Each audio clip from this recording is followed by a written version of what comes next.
Russia, although you do have a number of foreign mercenaries that are there.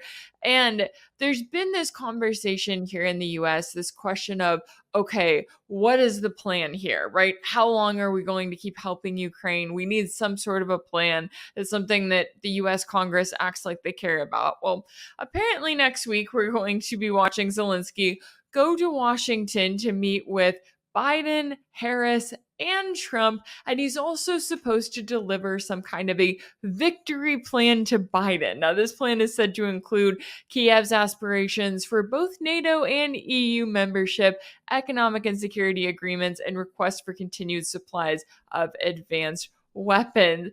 How do you view this promise of a victory plan? Is this kind of the wish list of all wish list? It is a wish list of all wish lists. There's no realistic uh, uh, chance of being realized, for the obvious reason. I mean, if you're not winning a war, you can't just simply put down, well, this is my plan for peace, which is really a plan for victory. But you're not winning, so how can you declare that this is what you want? Now, the Americans have continued to bankroll him, and have survived. The American government has basically survived any serious scrutiny for just the very question that you asked, which is, well, what's your plan here? What's the strategy? What are you trying to achieve? What do you think is achievable? In other words, or is this just simply you're going to just go on bankrolling this forever? You're going to go on presiding over the death of tens of thousands of people? And I guess the answer is, yeah, that we're just going to do that.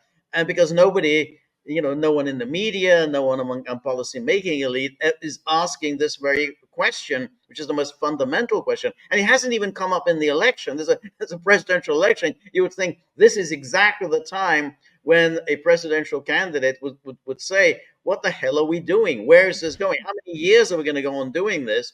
And it hasn't come up. It's just taken as given. Well, we have to stand with Ukraine, because if we don't, then Putin will conquer the whole of Europe, or international law will be thrown into the trash can, or there'll be the rules-based order will cease to exist. So we have to just keep going.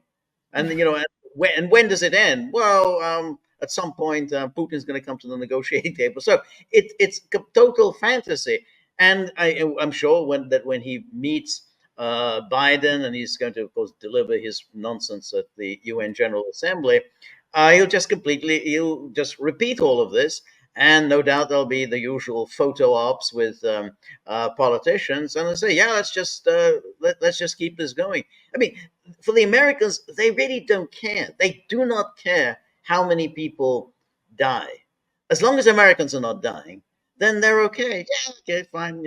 We'll write out another check, and it's good for the military. They're doing well. The military-industrial complex is doing well. But at least we're not dying. Somebody else is dying. So fine, let's just go on bankrolling it. It's a totally immoral, cynical policy that is not just leading to the deaths of thousands, but is impoverishing its own allies in Europe.